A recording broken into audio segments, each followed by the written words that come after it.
So this is just a 6-week forest therapy feasibility study I did that is just going to be published. I think the book is coming out in August, Forest and Public Health book.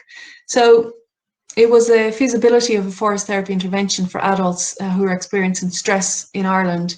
So we were looking at a feasibility study because what we're hoping to do is maybe get some funding for a randomized controlled trial at some stage. So the study aim was to assess the feasibility of a 6-week forest therapy intervention for adults experiencing stress in urban Ireland through accessibility, practicality and implementation. And we looked at limited efficacy testing in terms of stress levels, rumination and well-being. In terms of the methodology, it was a mixed method design, so both quantitative and qualitative research methods.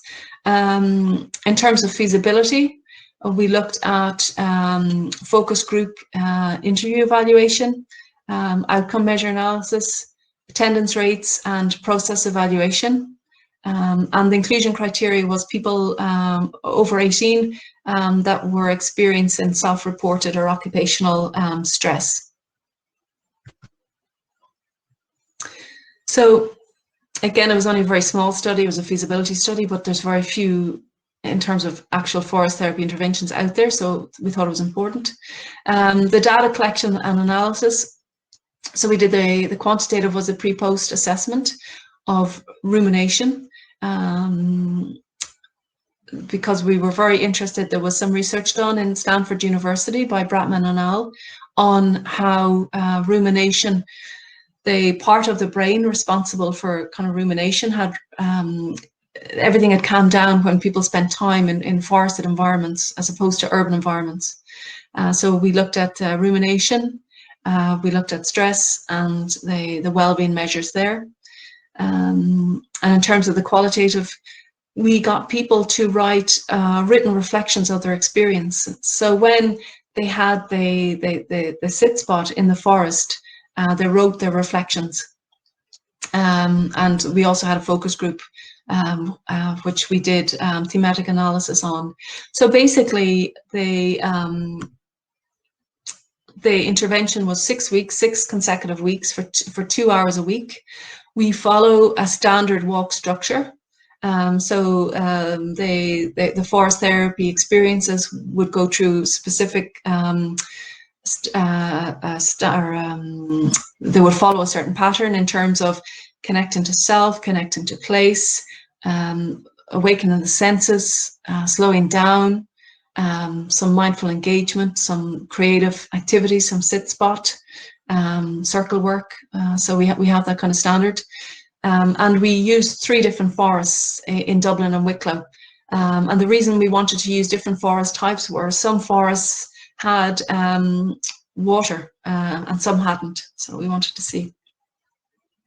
So in terms of the quantitative, so we had 10 participants, all female, which is really interesting because we see that very common in our work in terms of people we train and people that come on forest bathing or forest therapy experiences or interventions. 7 completed all components. And we found statistically significant improvements on all the outcomes measured. So just in terms of the themes that came up for people, when we did the reflections, these are the themes that came up for people. So it really enhanced their level of connectedness, not only to themselves, but to others. They found the group support really important, but also to the forest. Just being, that there was no pressure for them to do anything. You know, they could take off their social masks. They could put away the pressure to do, and they could just be. Their awareness really enhanced in terms of awareness they might have in terms of difficulties they were having in their life, you know, getting greater clarity on issues.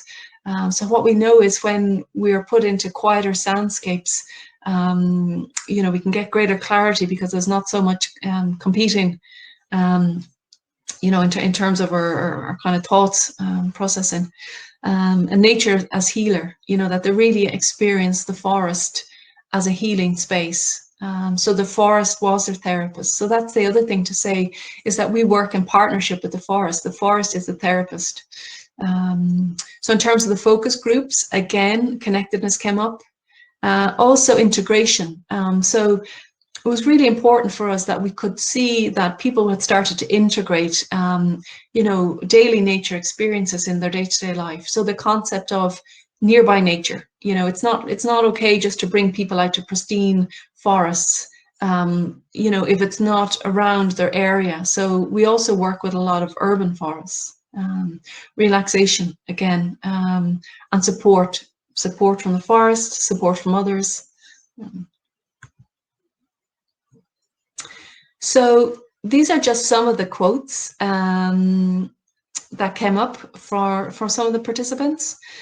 When your mind has been full of activity and anxiety for 60 years, it is wonderful to find a peace-filled space. So by being still within this peace, the quiet has filled my mind. So really, really beautiful. So the feel of the wind and the raindrops feel soothing and take my attention away from pain and thoughts about the pain of other things. So again, the kind of sensory, we're focusing on the sensory, can take the pressure off in terms of some of their psychological pain. So it's another one. So sometimes things in our life have to decay to allow new vibrant delights to unfold and exist. So nothing is ever wasted. Life begets life.